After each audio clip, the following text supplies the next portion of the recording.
Welcome back. One of the biggest challenges many parents face is trying to help their children get motivated to succeed, whether that be in school, sports, music, the workplace, or life in general. Rewards, withholding privileges, nagging, nothing seems to work. So today we're talking about why that is and what to do instead. What are some things we can try?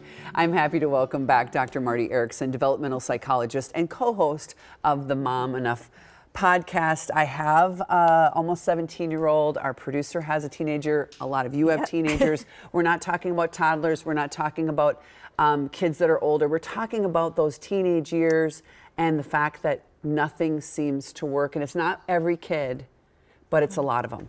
It is indeed, and we have 5 young people in our family who are 15 to 20, and we've certainly seen a range, although most of them are pretty well motivated these days. But it's really challenging when they're not, because you cannot make a child motivated. You can't be their motivation. And even when you offer incentives, rewards, and so on, that teaches them to look for extrinsic motivation rather than looking deep within. So the way to approach this, and it's still not easy, but there are some real clear ways that really can help. Yeah, because the ways that maybe worked for your first child is not working for your second child. You maybe could blame the pandemic. You could maybe blame that they didn't have middle school. You could maybe blame a bunch of things. It doesn't matter. You still have this kid. You have to get motivated. That's where I'm at. That's where I'm at. Okay, well, so help your child discover passions and dreams. We know this happens, but what if the passions keep bouncing around? What if the dreams keep bouncing around? You have to find one that they actually excel at and let them feel that success, right? Well, you do, but you also can let them learn from failures. And so what you need to do is start by just asking them, what's the life you picture for yourself 5 years from now? Or what's the life you picture for yourself this weekend or this evening?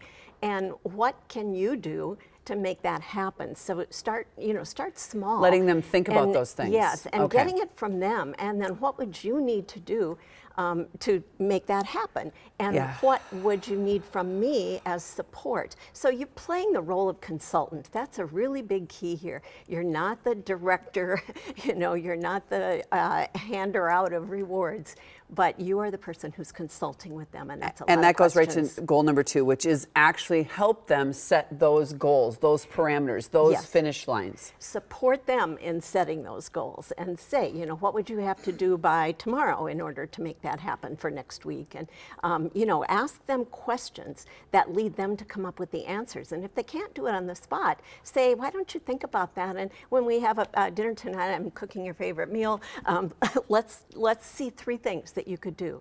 And so really just being a consultant is what that is. And you just don't only just say, why do you procrastinate? How did you procrastinate? Why'd you do it? Okay. Nagging, I'm telling you, I'm a nagger, Belinda, and it doesn't work. I know, and I appreciate you, but I'm telling you, that conversation that you just said, that doesn't go over very well to a lot of kids. It just doesn't. They just go, stop. I don't want to talk to you about this. Stop. Well, so then you have to let them. I mean, there's certain things you have to really get your kids to do with incentives and with limits, really clear limits. But this is about the things that are going to shape their life. It's a layered approach. Find something, even if it's video games all the time, maybe they can build on that in some way and learn coding and animation or whatever. So follow their lead. And then pray a lot. That's what I'm doing. Well, okay, encourage downtime for brain refreshment. Yeah, because this is a biological, neurological kind of thing. And pressure, high stress, which all of our kids are experiencing for a million reasons, those are the things that undermine motivation. And so they need to have opportunities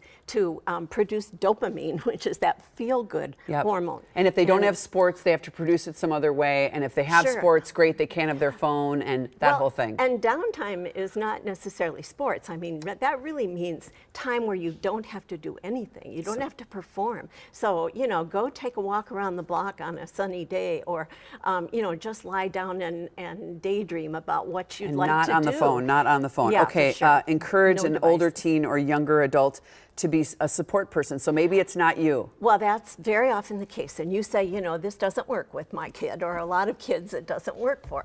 But it works much better sometimes if it's an older high school student or college student. And there are a lot of people like that who, I did this when I was in graduate school, working with a young boy whose parents were just not able to really get him going. And he had some learning problems.